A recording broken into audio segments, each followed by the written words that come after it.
चपाती फक्त पोटभरीची नसावी तर ती पौष्टिकसुद्धा असावी. तर आज आपण पौष्टिक असं चपातीसाठीचं पीठ कसं तयार करायचं ते पाहूया. त्यासाठी अर्धा किलो खपली गहू घेतलेले आहेत. अर्धा किलो घ्यायचे आहेत लोकवन गहू किंवा MPCR कोणताही गहू तुम्ही वापरू शकता. 1.5 कप यामध्ये राजगिरा घालायचा. 1 कप घेतला आहे मखाना.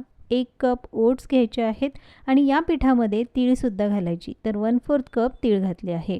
मखाना थोडासा भाजून घ्यायचा छान कुरकुरीत होईपर्यंत. काढून थंड होण्यासाठी ठेवू आणि राजगिरासुद्धा 2 ते 3 मिनटं चांगला भाजून घ्यायचा.